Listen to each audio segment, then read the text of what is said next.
안녕하세요. 여러분의 돈의 흐름을 읽어주는 남자, 경제 유튜버 머니맨입니다. 오늘 이야기는 진짜 레전드입니다.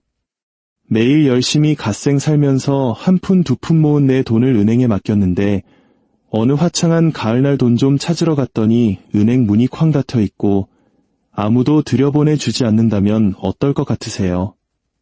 심지어 내 돈인데 단 10원도 인출할 수 없다고 한다면요? 이거 완전 악몽이죠? 근데 이게 1907년 월스트리트에서 실제로 벌어진 일입니다. 바로 1907년 은행 패닉 사태죠. 그리고 이 모든 대혼란의 원인이 여러분은 이름도 들어본 적 없을 두 명의 남자 때문이었다면 믿으시겠어요? 이 미친 듀오가 한탕 해보겠다고 주식시장을 조작하려다가 계획이 완전히 틀어지면서 미국 경제 전체를 박살낼 뻔했습니다. 여러분, 오늘 이 미친 스토리를 듣기만 해도 금융 지식과 부에 대한 통찰력이 쑥쑥 오르는 경험을 하고 싶으시다면 지금 바로 구독과 좋아요 버튼, 이거 일종의 지혜 투자거든요. 꼭 눌러주시고 여러분의 계좌에 부의 축복이 가득하길 바라면서 이야기 시작하겠습니다. 이 두 남자가 일으킨 파장은 상상을 초월했습니다. 불과 며칠 만에 이자율이 5%에서 무려 100%까지 미친 듯이 치솟았고 뉴욕 증시는 거의 반토막, 마이너스 50%가 날아갔습니다. 원자재 가격은 21%나 폭락했고 기업 파산율은 47%나 급증했죠. 이 모든 게 오거스터스 하인즈와 찰스 모스라는 두 남자가 그냥 돈 좀 쉽게 벌어보자는 생각에서 시작됐습니다. 자, 이 사건을 제대로 이해하려면 당시 미국 경제가 어떤 상황이었는지부터 알아야 합니다. 한마디로 살얼음판이었어요. 경제는 이미 위태위태했고 곳곳에서 금융 시스템의 균열이 보이기 시작했죠. 그러던 중 1906년 4월 샌프란시스코 대지진이 터집니다. 이 재앙으로 약 3,000명이 사망하고 피해액은 4억 달러, 지금 돈으로 환산하면 무려 130억 달러, 거의 17조 원에 달하는 어마어마한 손실이 발생했습니다. 이때 피해 복구를 위해 영국 보험사들이 막대한 보험금을 지급하면서 영국금 보유고가 바닥나기 시작했고 결국 영국 중앙은행은 금리 인상을 단행합니다. 금이 빠져나가니까요. 그러자 미국도 울며 겨자 먹기로 따라서 신용을 긴축하기 시작했죠. 안 그래도 불안정한 금융 시스템에 기름을 부은 격이었습니다. 전국적으로 돈이 마르기 시작했고 은행들은 현금이 부족해지고 기업들은 줄줄이 쓰러져 나갔습니다. 한국으로 치면 IMF 외환위기 직전의 그 스산한 분위기, 딱 그거였죠. 바로 이 혼돈 속에서 하인즈와 모스는 기회를 봅니다. 한 명은 절박했고 다른 한 명은 이미 부유했지만 둘에겐 공통점이 있었죠. 바로 도덕성이 제로에 가까웠다는 겁니다. 이 두 사람이 어떻게 미국을 파산 직전까지 몰고 갔는지 알려면 이들이 누구고 왜 그렇게 막강한 힘을 가졌는지부터 파헤쳐 봐야 합니다. 먼저 구리의 왕으로 악명 높았던 오거스터스 하인즈. 이 양반은 돈만 벌 수 있다면 비윤리적인 계획 따위는 눈 하나 깜짝 안 하는 사람이었습니다. 그는 몬테나 주의 뷰트라는 구리가 쏟아져 나오는 개척지에서 이름을 날렸죠. 당시 그곳은 아말가메이티드 코퍼라는 한 회사가 거의 모든 걸 장악하고 있었는데 이 회사의 뒷배가 바로 그 유명한 록펠러의 스탠더드 오일이었습니다. 완전 거대 공룡 기업이었죠. 하지만 하인즈 같은 교활한 인물에게 이런 독점은 오히려 기회였습니다. 그는 이 독점을 깨부수려는 정의의 사도가 아니었어요. 그냥 그 떡고물을 자기도 좀 먹고 싶었던 거죠. 1895년 그는 아말가메이티드 광산 바로 옆에 있는 라러스 광산을 사들인 뒤 두 개의 전선에서 전쟁을 시작합니다. 하나는 법정에서, 다른 하나는 말 그대로 땅속에서였죠. 그는 아말가메이티드를 상대로 100건이 넘는 소송을 제기해서 끝없는 법정 싸움의 수렁에 빠뜨렸습니다. 그리고 그들이 법정에서 싸우는 동안 하인즈의 인부들은 진짜 싸움을 광산에서 벌였죠. 그의 인부들은 아말가메이티드 광산 밑으로 터널을 뚫고 들어가 그들의 갱도를 부수고 당시 가치로 100만 달러가 넘는 최고급 구리 광석을 훔쳤습니다. 이거 완전 범죄 아니냐고요? 맞습니다. 하지만 하인즈는 법보다 똑똑했습니다. 그는 몬태나 주의 정점법이라는 법의 허점을 교묘하게 비틀어서 자기 도둑질을 정당화했죠. 그것도 안 통하면 비장의 무기가 있었습니다. 바로 판사 윌리엄 클랜시. 이 판사는 하인즈의 절친으로 모든 판결에서 그의 편을 들어주었습니다. 하인즈는 이 판사의 도움으로 아말가메이티드가 불법 독점 기업이라는 판결까지 받아냅니다. 하지만 권력에는 대가가 따르는 법. 끝없는 소송은 그의 자원을 고갈시켰고 사건이 전국적으로 알려지자 여론은 그에게 등을 돌렸습니다. 결국 1906년 그는 손실을 감수하고 광업권을 팔아치운 뒤 뉴욕으로 떠납니다. 그리고 바로 이곳에서 그는 자신보다 더 거대한 사기꾼, 얼음의 왕 찰스 모스를 만나게 됩니다.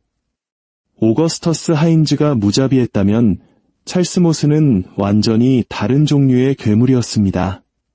그는 단순히 사기를 치는 게 아니라 기만, 뇌물, 사기를 기반으로 산업 전체를 건설하는 사람이었죠. 10대 때부터 싹수가 보였습니다. 아버지 회사 장부를 정리해주는 대가로 연봉 1,500달러를 받기로 하고는 다른 사람에게 500달러에 그 일을 외주주고 차액 1,000달러를 꿀꺽했죠.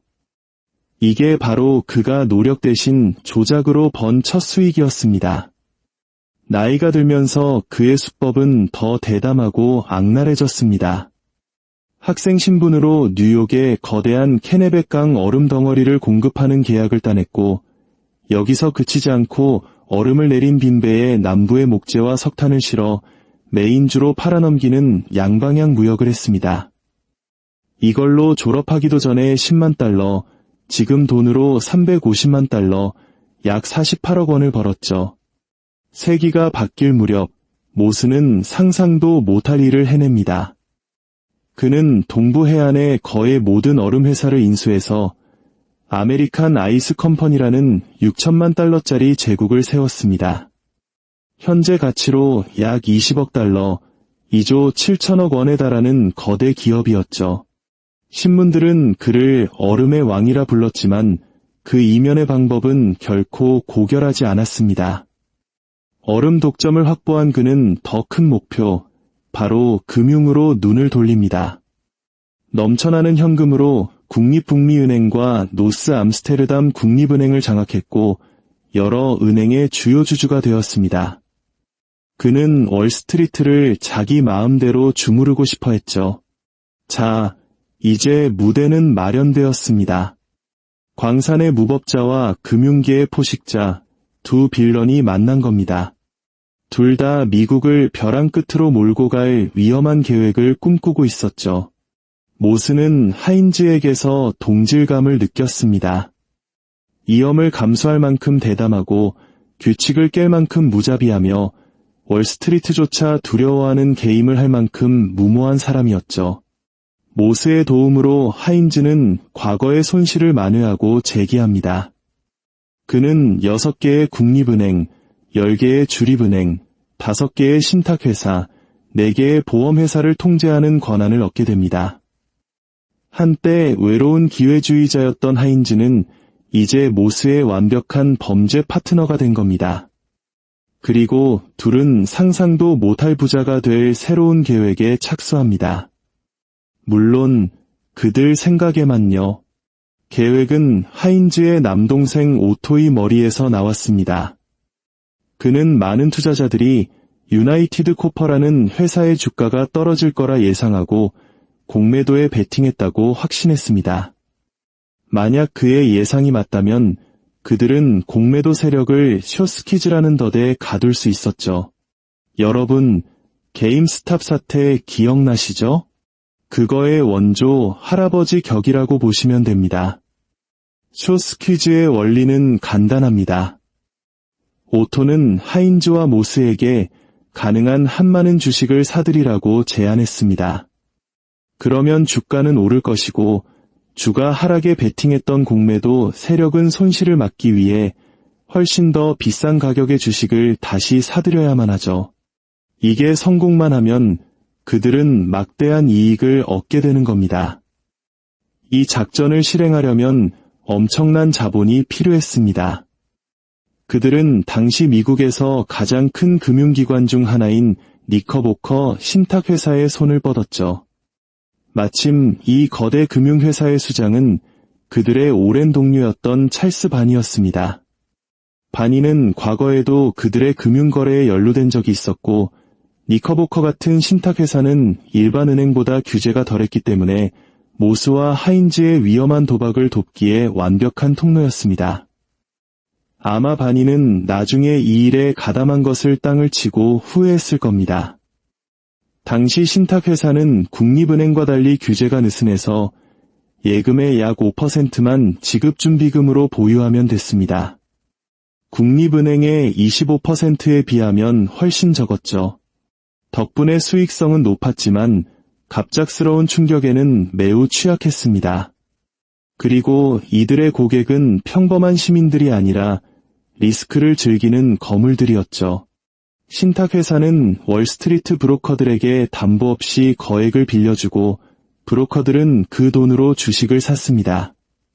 그리고 그날 장이 마감되기 전에 구매한 주식을 담보로 국립은행에서 두 번째 대출을 받아 신탁회사의 돈을 갚는 복잡한 구조로 돌아가고 있었습니다. 바니의 도움으로 하인즈와 모스는 계획에 막대한 자금을 쏟아부었습니다. 하지만 그들에게는 치명적인 계산 착오가 있었습니다. 하인즈는 자신들이 유나이티드 코퍼 주식 대부분을 통제할 수 있다고 생각했지만 틀렸습니다. 공매도 세력은 다른 곳에서 주식을 구해왔고 그들의 덫은 실패했습니다. 1907년 10월 15일 계획은 붕괴했습니다. 유나이티드 코퍼의 주가는 폭락했고 패닉이 시작되었습니다. 무모한 도박의 대가는 상상 이상이었습니다. 이제 금융 시스템 전체가 위험에 처한 것처럼 보였습니다. 유나이티드 코퍼가 붕괴한 10월 15일부터 니커보커가 문을 닫은 10월 22일까지의 일주일은 마치 슬로우 모션으로 다가오는 열차 사고와 같았습니다. 하인즈와 모스가 니커보커와 연관되어 있다는 소문이 퍼지자 불안해진 예금주들은 조용히 돈을 인출하기 시작했습니다. 처음엔 졸졸 흐르던 물줄기가 곧 거대한 홍수가 되었죠. 1907년 10월 22일 아침, 패닉은 본격적으로 시작되었습니다. 니커보커 신탁회사 본사 앞에는 예금주들이 구름처럼 몰려들었습니다. 그들은 필사적으로 돈을 인출하려 했죠. 신탁회사에 대한 신뢰는 산산조각 났습니다. 직원들은 최대한 빨리 현금을 내주었지만 불과 몇 시간 만에 뉴욕 4개 지점에서 800만 달러가 빠져나갔습니다. 하지만 그걸로는 부족했습니다. 신탁회사의 돈은 바닥났고 이른 오후에 절박한 고객들 앞에서 문을 닫아버렸습니다. 그리고 거의 5개월 동안 다시 열리지 않았죠. 그날 아침 신문을 읽는 사람들에게 이기는 통제되고 있는 것처럼 보였습니다. 월스트리트 저널과 뉴욕 타임스는 일면에 금융 부문은 튼튼하다, 시장은 안정적이다, 걱정할 이유가 없다며 대중을 안심시켰습니다. 하지만 현실은 전혀 다른 이야기를 하고 있었습니다. 이것은 시작에 불과했고 폭풍은 점점 더 거세지고 있었습니다.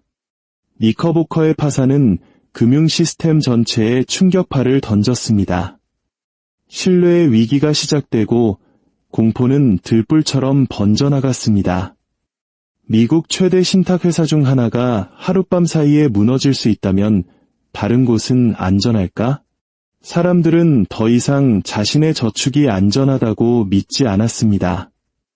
패닉은 더 이상 하인즈와 모스만의 문제가 아니었습니다. 벼랑 끝에선 금융 시스템 전체의 문제였죠. 패닉은 다른 신탁회사들로 번져나갔습니다. 신탁회사들이 무너지자 다른 은행들도 자신을 보호하기 위해 월스트리트에서 준비금을 회수하기 시작했고 주식시장으로 가는 현금 흐름이 끊겼습니다. 공포는 상황을 더욱 악화시켰습니다. 은행들은 대출을 중단했고 신탁회사들은 남은 현금을 끌어안고 있었습니다. 한때 투자자들로 북적였던 월스트리트의 복도는 섬뜩할 정도로 조용해졌습니다. 시장을 공포가 지배하자 이자율은 5%에서 경이로운 100%까지 치솟았습니다. 돈을 빌려주려는 사람이 아예 없어진 겁니다. 신용이 없으니 기업들은 직원들에게 월급을 줄 수 없었고 투자자들은 손실을 메꿀 수 없었습니다. 불확실성의 무게 아래 기업들이 무너지기 시작했습니다. 뉴욕 증권거래소는 몇 주 만에 가치의 거의 절반을 잃으며 추락했습니다. 하룻밤 사이에 부가 사라졌습니다. 원자재 가격은 21% 이상 급락했고 파산 신청은 47%나 급증했습니다. 그리고 해고가 시작되었습니다. 공장들은 문을 닫았고 사무실은 텅 비었습니다. 한때 8%에 불과했던 실업률은 8%까지 치솟았습니다. 수백만 명이 완전히 마비된 경제 속에서 일자리를 잃었습니다. 두 남자가 단 하나의 주식을 조작하려던 계획에서 시작된 일이 미국 역사상 최악의 금융재앙 중 하나로 번진 것입니다.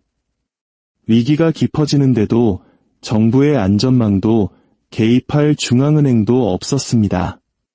이 출혈을 멈추지 못하면 나라 전체가 붕괴할 수도 있었습니다. 월스트리트는 마지막 희망을 한 남자에게 걸었습니다. 바로 당시 미국에서 가장 강력한 은행가 J.P. 모건이었습니다. 그는 부와 영향력, 그리고 나라를 벼랑 끝에서 구해낼 경험을 가지고 있었습니다. 하지만 그조차도 혼자서는 할 수 없다는 것을 알았죠. 모건은 자신의 개인 도서관에서 긴급회의를 소집했습니다. 도시의 최고 금융가, 은행가, 신탁회사 임원, 월스트리트 리더들이 모두 그의 지붕 아래 모여 해결책을 찾기 위해 머리를 맞댔습니다. 방 안에는 긴장감이 감돌았죠.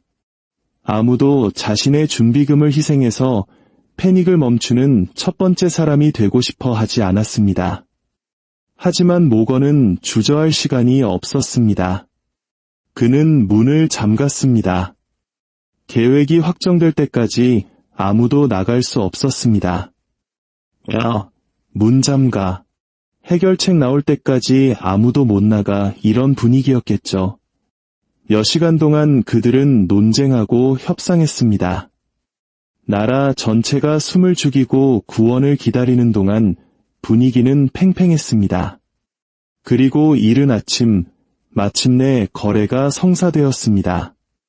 모건과 그의 동맹들은 300만 달러를 모아 또 다른 은행의 연쇄 도산을 막았고 2,500만 달러의 구제기금을 조성하여 주식시장을 안정시키고 월스트리트를 질식시키던 살인적인 금리를 낮췄습니다.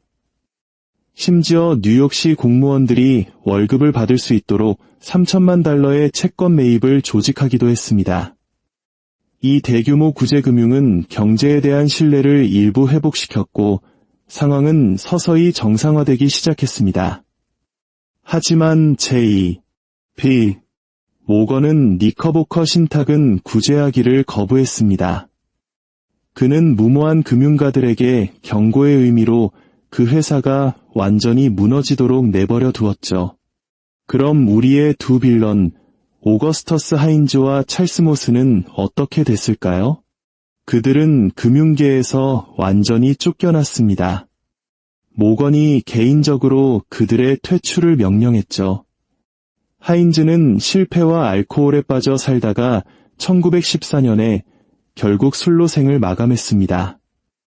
이 모든 재앙을 계획했던 그의 동생 오토는 뉴욕 증권거래소에서 추방당하고 역사의 뒤안길로 사라졌습니다.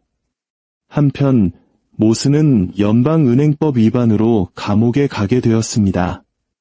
그는 유럽으로 도망치려다 붙잡혀 15년형을 선고받았죠. 하지만 감옥이 모스 이야기의 끝은 아니었습니다. 그는 감옥에서 동료 수감자 카를로 폰지와 친구가 되었고 그를 제자로 삼았습니다. 네, 여러분이 지금 생각하는 그 이름, 폰지 사기의 그 폰지 맞습니다.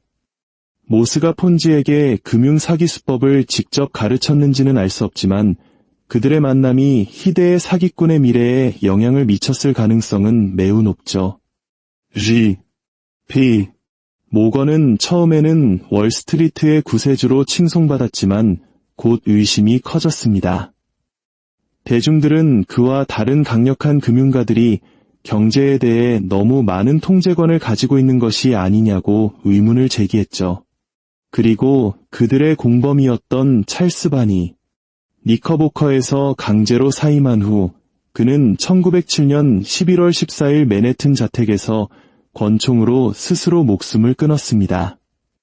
모스와 하인즈의 무모한 야망을 가능하게 했던 그는 그들의 탐욕이 낳은 또 다른 희생자가 되었습니다.